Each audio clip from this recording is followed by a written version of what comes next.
Hello friends, welcome to my channel English fluency quest.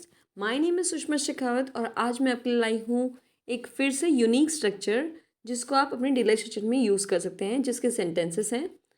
जैसा कि कहावत है, दान की शुरुआत घर से होती है। जैसा कि कहावत है, कथनी करनी से ताकतवर होती है। जैसा कि कहावत है, जैसा देश वैसा भेष। ओके, इस टाइप की चीज़ें हम तब बोलते हैं जब हम किसी को एग्जाम्पल्स के थ्रू कोई चीज़ समझाते हैं और उसके बाद हम ऐसा फ्रेज बोलते हैं। ओके, तो इसका फ्रेज जो हम यूज़ करेंगे इसके लिए वो होगा एज द सेइंग गोज। सो ये हम तब यूज़ करते हैं जब हमें किसी भी फ्रेज को इंट्रोड्यूस करना हो किसी के सामने, जब हम कोई एग्जाम्पल मेंशन करते हैं उसके बाद। तो इसका स्ट्रक्चर होगा एज द सेइंग गोज, फिर कॉमा, फिर डबल कोट्स में आपका सेंटेंस या फ्रेज जो भी आपका प्रोवर्ब है, मुहावरा है वो। एग्जाम्पल, जैसा कि कहावत है, जैसा देश वैसा भेष। तो इसके लिए हम बोलेंगे as the saying goes, when in Rome do as the Romans do.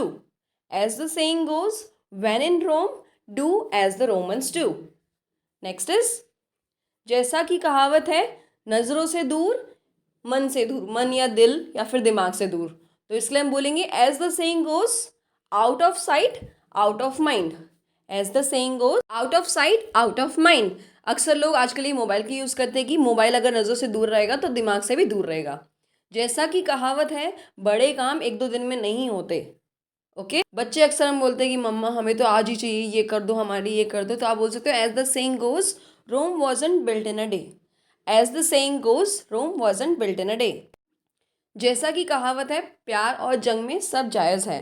इसको हम बोलते हैं as the saying goes, all is fair in love and war. As the saying goes, all is fair in love and war. तो ये बहुत सारी movies में भी यूज़ हुआ है, तो आप बोल सकते हैं। जैसा कि कहावत को जैसा कहा जाता है ऐसा ही बोलते हैं। सो जैसा कि कहावत है, देर आए दुरुस्त आए। As the saying goes, better late than never. As the saying goes, better late than never. Next sentence, अगर आपको किसी छोटों को सिखाना हो कि जैसा कि कहावत है, एक पैसा बचा हुआ एक पैसा कमाया हुआ होता है, तो इसके लिए हम बोलेंगे as the saying goes, a penny saved is a penny earned. As the saying goes, a penny saved is a penny earned. Okay, now it's practice time. ये दोनों सेंटेंसेस आप लोगों की प्रैक्टिस के लिए हैं। जैसा कि कहावत है, दान की शुरुआत घर से होती है। जैसा कि कहावत है, कथनी करनी से ताकतवर होती है। तो इन दोनों के आंसर आप लोग मुझे कमेंट से बताइए। वीडियो में अभी तक बने हुए तो प्लीज़ वीडियो को लाइक और शेयर करना ना भूलें, क्योंकि आपके सपोर्ट से ही मुझे सपोर्ट मिलता है आगे वीडियोस बनाने के लिए। अगर आप ऐसे ही और स्ट्रक्चर सीखना चाहते हैं अपनी कन्वर्सेशंस के लिए, तो आप मेरी पूरी प्लेलिस्ट देख सकते हैं। Thanks lot for watching, see you again in next video, till then bye bye.